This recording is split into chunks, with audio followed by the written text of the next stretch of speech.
आजच्या एपिसोडमध्ये इथे आता लावण्या नाटक करत असते रडण्याचं.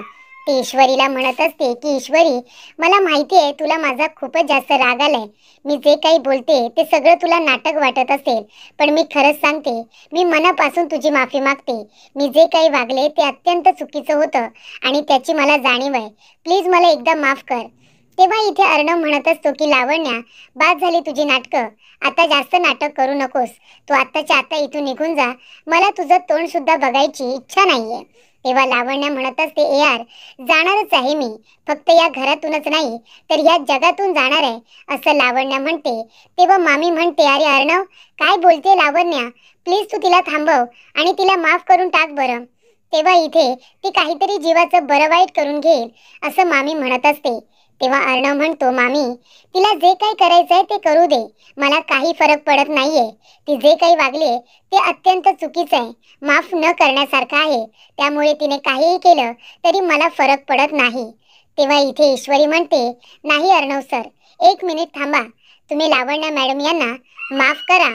तेव्हा मामा म्हणतात की ईश्वरी, लावण्याने जी काही चूक केली ती माफ करण्यासारखी नाहीये. तेव्हा इथे आकाश म्हणत असतो, नाहीतर काय वहिनी, लावण्याने जे काही केले ते एक प्रकारचं क्राईम आहे. तुला माहिती आहे का? ती चूक माफ करण्यासारखी नाहीच आहे. तेव्हा ईश्वरी म्हणते, मला माहिती आहे लावण्य मॅडम खूपच जास्त चुकल्यात. त्यांनी जे काही केलंय ते अत्यंत चुकीचं आहे, पण त्यांना त्यांच्या चुकीची जाणीव आहे आणि म्हणूनच ते इथे सगळ्यांसमोर त्यांची माफी मागायला सुद्धा आल्यात ना. आणि त्यांनी जे काही केलं अर्णव सरांवरील प्रेमासाठी केलं. मार्ग चुकीचा होता, पण तरी सुद्धा अर्णव सर, तुम्ही त्यांना माफ करून टाका. तेव्हा इथे अर्णव म्हणत असतो, बघितलंच लावण्या, हा हे फरक तुझ्यामध्ये आणि ईश्वरीमध्ये. म्हणून मी ईश्वरीची बाजू घेत असतो. आता इथे मी सिंदूर म्हणते म्हणून मी तुला माफ करतोय, नाहीतर मी कधीच तुला माफ केलं नसतं. ही गोष्ट लक्षात ठेव असं अर्णव लावण्याला म्हणतो आणि सरळ तिथून निघून जातो. तेव्हा लावण्या रडायचं नाटक करते. ती म्हणते, यार प्लीज प्लीज माझं ऐकून घे. त्यानंतर प्रेक्षकांनो, लावण्याला इथे आता ईश्वरीने माफ करायला सांगितलेलं असतं. ही गोष्ट अर्णवला काही पटलेली नसते. अर्णवला वाटत असतं की मी सिंदूर सडनली का बदलली. तिने इथे लावण्याला माफ का करायला सांगितलं. लावण्याने जी काही चूक केली होती ती कुठली साधारण चूक तर नव्हती. तेव्हा प्रेक्षकांनो, इथे अर्णव म्हणत असतो की मी सिंदूरला विचारतो तिने का असं केलं, का ती सडनली बदलली. तेवढ्यातच तिथे ईश्वरी येते. ईश्वरीला माहिती असतं की अर्णवला माझा निर्णय हा मान्य नसेल. तेव्हा इथे ईश्वरी आल्यानंतर ती फक्त एवढंच म्हणते की सर, मला तुमच्याशी बोलायचं आहे. तेव्हा अर्णव म्हणतो, एक मिनिट मी सिंदूर, बाहेर तू असं का केलंस? तू लावण्याला माफ का करायला सांगितलंस? तिने काय करण्याचा प्रयत्न केला होता तू बघितलंस ना, चुकीचं वागले ती. तेव्हा ईश्वरी म्हणते, सर मला माहिती आहे ना लावण्य मॅडम चुकीचं वागल्यात. अहो पण सर, त्या जागी तुम्ही स्वतःला ठेवून बघा ना. म्हणजे सर, त्यांचं प्रेम होतं तुमच्यावरती. तुमच्या बरोबर लग्न करायचं होतं त्यांना. तुमच्या नावाची हळद सुद्धा लागली होती आणि तुमच्या बरोबर लग्नाची किती स्वप्न रंगवली असतील त्यांनी. पण तुम्ही काय केलं सर? अचानकपणे तुम्ही माझ्या बरोबर लग्न केलं आणि मला त्यांच्या समोर जाऊन उभं केलं. मग आता त्यांची स्वप्न ही कुठे ना कुठेतरी आपल्यामुळेच तुटलेली आहेत की नाही? मग आपणच त्यांना समजून घ्यायला नको? आणि तसंही आपल्याला असे एकत्र बघून लावण्या मॅडम यांना त्रास तर होतच असेल ना.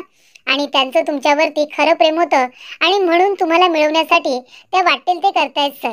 आणि त्यांचा मार्ग जरी चुकीचा असला तरी सुद्धा त्यांचं प्रेम खरं होतं ना. आणि प्रेमात माणूस कसा वागतोय ना सर, हे त्याचं त्यालाच कळत नसतं. म्हणजे दिल आणि दिमाग हे दोघे जण वेगवेगळा विचार करत असतात. तेव्हा इथे मला असं वाटतं की लावण्या मॅडम यांनी जे काही केलं ते जरी चुकीचं असेल तरी सुद्धा आपण त्यांना समजून घेतलं पाहिजे. सर सांगा ना, कुठली मुलगी एवढं सगळं सहन करेल? म्हणजे तिच्या जागी आता दुसरी मुलगी तुमची बायको म्हणून मिरवते, हे कुठल्या मुलीला नाही आवडणार सर. आणि तसंही प्रत्येक वेळेला माणूस समजूनच घेतो असं नाही. कधी कधी त्याचा राग हा वेगळ्या पद्धतीने बाहेर पडत असतो आणि ते कदाचित आपणच ओळखलं पाहिजे. आणि म्हणून मला असं वाटलं की लावण्या मॅडम जरी चुकल्या असतील तरी सुद्धा तुम्ही त्यांना माफ करावं, एक चूक त्यांची पोटात घालावी. तेव्हा अर्णव म्हणतो, हो का, प्रेमाबद्दल तू जरा जास्तच बोलतेस असं नाही वाटत तुला? तुला कसं माहिती प्रेमात माणूस कसा वागतो ते? तू तर प्रेम केलेस का कुणावरती? तेव्हा इथे ईश्वरी म्हणत असते, सर आता उगाच मला काही बोलू नका, माझी मस्करी नका करू, मला माहिती आहे प्रेमाबद्दल. तेव्हा अर्णव म्हणतो, हो कसं काय, कुणावरती खरं प्रेम केलंयस का? तेव्हा ईश्वरी म्हणते, सर आता तुम्ही मला काहीच बोलू नका. अर्णव म्हणतो, नाही मी खरं बोलतोय. कुणावरती तरी खरं प्रेम करून बघ, कसं वाटतं ते. माणूस कसा आणि कुठून विचार करतात ते सुद्धा तुला कळेल. मी काय बोलतोय त्याच्यावरती थोडा विचार कर, खरं प्रेम करून बघ, असं अर्णव ईश्वरीला म्हणतो आणि तिथून निघून जातो. तेव्हा इथे ईश्वरी म्हणते, हो सर मला माहिती आहे खरं प्रेम काय असतं ते. तेव्हा प्रेक्षकांनो, इथे आता ईश्वरीला आठवत असतं, म्हणजे अर्णव आणि तिने एकमेकांबरोबर घालवलेले ते प्रत्येक क्षण तिला आठवत असतात. इथे लग्नाच्या आधी अर्णवने घेतलेली काळजी लग्न झाल्यानंतर सुद्धा त्याच्यामध्ये काही बदल होत नाही. त्याने तशीच तिची काळजी घेतलेली असते, तिचा आदर केलेला असतो. तेव्हा या गोष्टी आता ईश्वरीला आठवतात आणि ती खूपच जास्त आनंदी होते. तिच्या चेहऱ्यावरती स्माईल येते जेव्हा तिला अर्णव आपल्या स्वप्नात सुद्धा दिसत असतो. त्यानंतर प्रेक्षकांनो, इथे आता लावण्याचा खूप पचका झालेला असतो. तेव्हा वल्लरी म्हणत असते, काय ग लावण्या, काय गरज होती तुला त्या ईश्वरीच्या पायात पडायची आणि तिची माफी मागायची? आणि काय म्हणालीस तू, फक्त अर्णव बरोबरचं नातं आता फ्रेंड झोन पर्यंत ठेवलेस? फक्त फ्रेंड आहेस का तू अर्णवची? मग ठीक आहे ना, नंतर म्हण की राखी सुद्धा बांधते म्हणून, आणि या नात्याला आता बहीण भावाचं नाव दिलंस तरी सुद्धा चालेल. कारण काय नाटक केलेस तू? काय गरज होती त्या ईश्वरीची आणि अर्णवची माफी मागायची, सांग ना. मग आता अर्णव नकोय का तुला? आणि मग आपल्या डीलचं काय? आपण जी डील केले त्याचं काय, सांग लावण्या. तेव्हा लावण्या म्हणते की डील आपली पूर्ण होणार मामी, तुम्ही नका काळजी करू, डील आपली पूर्ण होणार. तेव्हा वल्लरी म्हणते, म्हणजे? तेव्हा लावण्या म्हणते की मामी, हे जी मी रडते वगैरे ना, हे सगळं नाटक आहे मामी, नाटक. कारण का मला ARची माफी मागायची होती. AR माझ्यावरती इतका चिडला होता की तो माझ्याशी पुन्हा कधी बोललाच नसता, माझं त्याने तोंड सुद्धा बघितलं नसतं. मग माझ्याकडे दुसरा कुठला पर्याय होता त्याची माफी मागितल्याशिवाय? आणि हे बघा, जर ईश्वरीची माफी मागितली नसती ना, तर मला ARने कधी माफच केलं नसतं, हे मला आधीपासूनच माहिती होतं. आणि म्हणून मी त्या ईश्वरीची सुद्धा माफी मागितली. हा मला माहिती आहे, आता थोडे दिवस मला त्या ईश्वरी बरोबर सुद्धा चांगलं बोलायचं नाटक करावं लागणार आहे, पण मी ते करेन मॅनेज. मला थोडा त्रास होईल, मला जमणार नाही, पण मी मॅनेज करेन मामी. कारण का मला ARच्या मनामध्ये पुन्हा माझी जागा निर्माण करायची आहे, आणि ती सुद्धा तशीच जी आधी होती. आता काय करायचं मामी? गोड गोड बोलायचं, थोडे दिवस सगळ्यांबरोबर गोड गोड बोलायचं आणि मग त्या ईश्वरीचा काटा काढायचा. तेव्हा इथे वल्लरी म्हणते, अच्छा म्हणजे प्लॅन तोच राहील, प्लॅन मध्ये थोडासा बदल होणार आहे, हो की नाही? तेव्हा लावण्या म्हणते, अगदी बरोबर, पण मी मात्र त्या ईश्वरीला ARच्या आयुष्यातून काढल्याशिवाय मी काही स्वस्थ बसणार नाही. तेव्हा तिथे राकेश येतो आणि टाळ्या वाजवतो, टाळ्या, आणि म्हणत असतो, वा लावण्या वा, म्हणजे जरी प्लॅन फ्लॉप झाला असला तरी सुद्धा तू अजून आशा सोडलेली नाहीयेस, अजून तुझा धीर खचलेला नाहीये. म्हणजे इथे तुला नक्की आता पुढे जाऊन काय करायचं आहे हे बरोबर माहिती आहे तुला. तेव्हा लावण्या म्हणते, हो जीज, कारण का मला इथे अर्णवच्या मनामध्ये आणि या घरामध्ये पुन्हा जर जागा मिळवायची असेल तर मला हे नाटक करणं गरजेचं होतं. आणि तुम्ही काय बोलताय, हे तुम्ही काय माझं कौतुक करताय? खरं तर जीजू, ही आयडिया तुमचीच तर होती ना, तुम्हीच तर मला सांगितलं होतं ना हे सगळं करायला. तेव्हा इथे वल्लरी म्हणते, म्हणजे? तेव्हा लावण्या म्हणते की जीजू, मामीला सांगायला काही हरकत नाहीये, मामी हे नाटक मला जीजूनेच करायला सांगितलं होतं, असं इकडे आता लावण्य म्हणत असते. तेव्हा प्रेक्षकांनो, वल्लरी म्हणते, काय जावई बापू, ही आयडिया तुमची होती, उत्तम आयडिया होती तुमची. तेव्हा राकेश म्हणतो, मग काय, आपली लढाई सत्याच्या बाजूने आहे, आपल्या अर्णवसाठी लावण्याच परफेक्ट असल्यामुळे मी तुमची साथ देतोय, बाकी काही नाही. त्यानंतर प्रेक्षकांनो, इथे आता अंजली शांतपणे बसलेली असते आणि ती विचार करत असते की इथे ईश्वरीने लावण्याला कशा पद्धतीने अर्णवला माफ करायला सांगितलं होतं. म्हणजे ईश्वरीने इथे सुद्धा लावण्याला समजून घेतलेलं असतं. तेव्हा इथे अंजली बसलेली असताना अर्णव येतो आणि म्हणतो, ताई काय झालं, कसला विचार करतेस? तेव्हा अंजली म्हणते, ये ना इथे येऊन बस. आणि ती म्हणते, काही नाही रे, मी विचार करते ईश्वरीचा. म्हणजे बघ ना, ईश्वरीने लावण्याला सुद्धा माफ करायला सांगितलं. लावण्याच्या बाबतीत आपण किती चिडलो होतो, पण तरी सुद्धा तिने लावण्याला माफ करायला सांगितलं. किती छान पद्धतीने सिच्युएशन सांभाळून घेतली ना तिने. आता मला तुझी काळजी नाहीये अर्णव, कारण का ईश्वरी आहे ना तुझी काळजी घ्यायला. किती छान पद्धतीने ती सगळ्या गोष्टी समजून घेते. तेव्हा इथे अंजली म्हणत असते, खरं सांगू का चिंटू, मला ना तुझं लग्नाच्या आधी खूप टेन्शन होतं की अर्णवचं कसं होईल, त्याला समजून घेणारी मुलगी त्याला मिळेल का. कारण का तुझ्याकडे काही कमी नाहीये. तू स्वतःच्या पायावर खंबीरपणे उभा आहेस. सगळं काही आहे तुझ्याजवळ. मग आता तुला अशी मुलगी हवी होती जी तुला समजून घेईल, तुझ्या पद्धतीने ती वागेल. आणि तशी ईश्वरी आहे. ती प्रत्येक वेळेला तुला सांभाळून घेते, विस्कटलेलं पुन्हा जोडून घेते, हो की नाही? तेव्हा इथे लावण्य आता अशी नाहीये. लावण्याने खूप चुकीचं केलं हे सुद्धा आता अंजलीला कळत असतं. तेव्हा इथे अंजली म्हणत असते की बघ ना चिंटू, आता मला तुझी काळजी नाहीये. कारण का तुला कसं सांभाळून घ्यायचं हे किती क्रिटिकल आहे हे माझ्यापेक्षा जास्त कुणाला चांगलं माहिती असेल. पण बघ ना, ईश्वरीने तुला व्यवस्थित सांभाळून घेतलं. आता काय तुला तुझ्या बहिणीची काळजी नाहीये आणि तुला तिची गरज सुद्धा नाही, बरोबर ना? तेव्हा इथे आता मला कोण विचारतंय? आता ईश्वरी आहे ना, काय बरोबर काय चूक ते तुला सांगायला. तेव्हा इथे अंजली म्हणत असते, ताई तू सुद्धा आता अशी बोलणार आहेस आणि खरंच मला सांभाळणं इतकं कठीण तरी आहे का? तेव्हा इथे अर्णव आपल्या मनामध्ये म्हणत असतो की ताई तुझी गरज मला नेहमीच लागणार आहे. तुला खरं तर मी माझ्या नजरेच्या समोरून एक मिनिट सुद्धा बाजूला जाऊ देणार नाहीये. माझा त्या राकेशवरती अजिबात विश्वास नाही. मला तुला त्या राकेशपासून प्रोटेक्ट करायचं आहे. त्यानंतर प्रेक्षकांनो, अंजली म्हणत असते की मी काय म्हणते चिंटू, अरे ईश्वरीला काही ट्रीट वगैरे दिलीस की नाही? तिच्यासाठी छान सरप्राईज प्लॅन कर. अरे तिच्यामुळे एवढं मोठं डील मिळालंय, मग तिचं कौतुक करायला नकोस का? मला वाटतं तू तिच्यासाठी काहीतरी सरप्राईज प्लॅन केलं पाहिजे. तेव्हा इथे अंजलीने आयडिया दिलेली असते.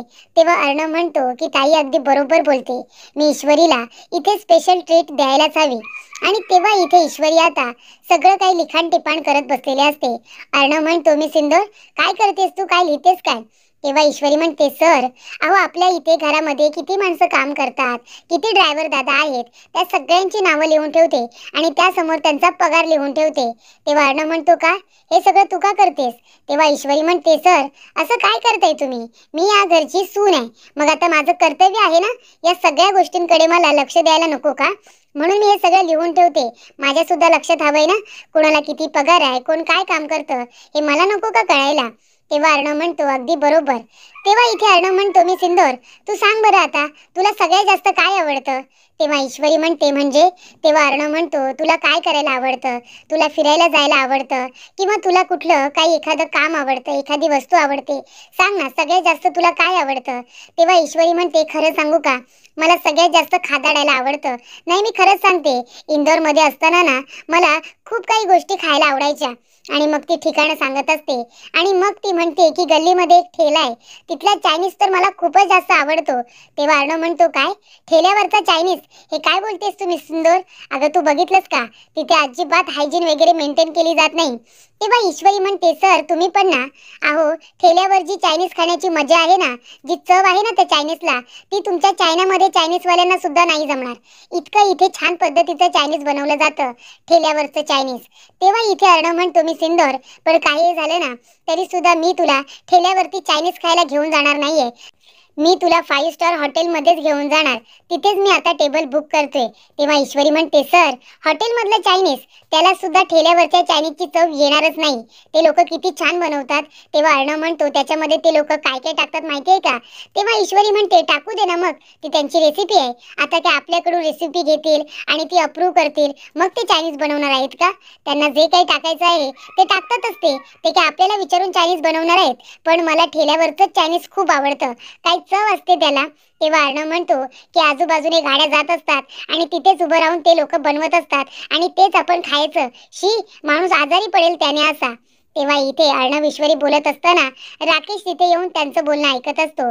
तेव्हा अर्णव म्हणतो, मग ठरलं आता मी सिंदूर, काही झालं तरी सुद्धा आपण 5 स्टार हॉटेलमध्ये जायचं, मी तिथेच तुला ट्रीट देणार.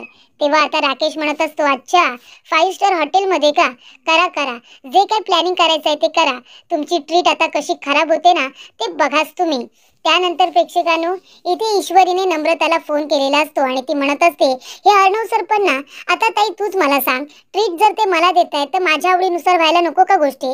तर हे मला 5 स्टार हॉटेलमध्ये घेऊन जात आहेत चायनीज द्यायला. आता तिथल्या चायनीजला चव असते काय ग?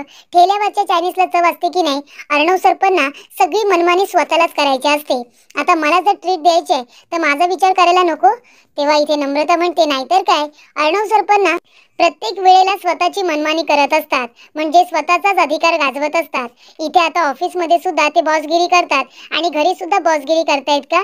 काही गरज नाहीये अर्णव सरांचं सगळंच ऐकायची, त्यांची मनमानी जास्त नाही खपून घ्यायची तू.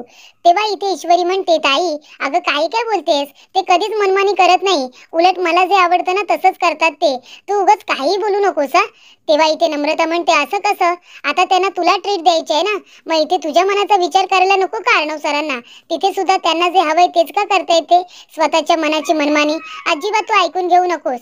तुला जर ते नेता येत ना तर तुझंच मनाचं झालं पाहिजे, नाही का? नाहीतर जाऊच नको त्यांच्या बरोबर.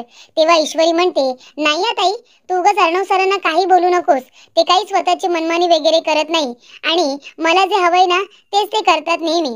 आता मागच्या वेळेला नाही का मी त्यांना म्हणाले की आपण रोड साईडला जाऊन पाणीपुरी खाऊया, तर त्यांनी माझ्या खातीर पाणीपुरी खाल्ली होती ना. मग आता जर मी त्यांच्यासाठी 5 स्टार हॉटेलमध्ये जाऊन चायनीज खाल्ला तर कुठे बिघडलं? तेव्हा नम्रता म्हणते, म्हणजे मग तू जाणार आहेस का अर्णव सरांबरोबर 5 स्टार हॉटेलमध्ये? तेव्हा ईश्वरी म्हणते, हो जाणार आहे मी अर्णव सरांबरोबर. माझ्या नवऱ्याला कुणी काही बोललेलं मी खपून घेणार नाही. त्यानंतर प्रेक्षकांनो पुढील भागामध्ये इथे ईश्वरी येते आणि अर्णवला म्हणत असते की सर, मी तुमच्या बरोबर 5 स्टार हॉटेलमध्ये चायनीज खायला यायला तयार आहे. तेव्हा इथे अर्णवला खूप छान वाटतं. तर इथे लावण्य येते आणि म्हणत असते की यार, तुझी जर काही हरकत नसेल तर 5 स्टार हॉटेलमध्ये मी एखादा तुझ्यासाठी आता टेबल बुक करते आणि सगळी तयारी करून ठेवते. मी करू शकते का तुझ्यासाठी हे सगळं? तेव्हा इथे अर्णव म्हणतो, ठीक आहे, बुकिंग वगैरे तू करून घे. तेव्हा राकेश म्हणत असतो की बरं झालं, आता तुमची ट्रीट कशी खराब होते ना ते बघाच तुम्ही. त्यानंतर प्रेक्षकांनो इथे आता ईश्वरी अर्णवला आपल्या गाडीवरून घेऊन जात असते, स्कूटीवरून. तेव्हा अर्णव म्हणतो, सॉरी मिस इंदोर, ते मी तुझ्या खांद्यावरती हात ठेवला कारण मला पकडता आलं नाही ना मागे म्हणून. तेव्हा ईश्वरी म्हणते, नाही नाही, काही हरकत नाही सर, तुम्ही माझ्या खांद्यावरती हात ठेवू शकता, प्लीज ठेवा ना. तेव्हा इथे अर्णव ईश्वरीच्या खांद्यावरती प्रेमानेच हात ठेवतो. त्यानंतर अर्णव म्हणतो, थांब थांब मिस इंदोर, थांब, इथेच थांब. तेव्हा ईश्वरी म्हणते, का सर इथे का? तेव्हा अर्णव म्हणतो, ते बघ तिकडे. आणि अर्णवने ईश्वरीला आता चायनीजचा ठेला दाखवलेला असतो. तेव्हा ईश्वरीला आश्चर्य वाटतं. ती म्हणते, सर हे काय केलं तुम्ही? तुम्ही मला ठेल्यावरती घेऊन आलात? आणि ईश्वरी आश्चर्यानेच त्या ठिकाणी आता बघत असते.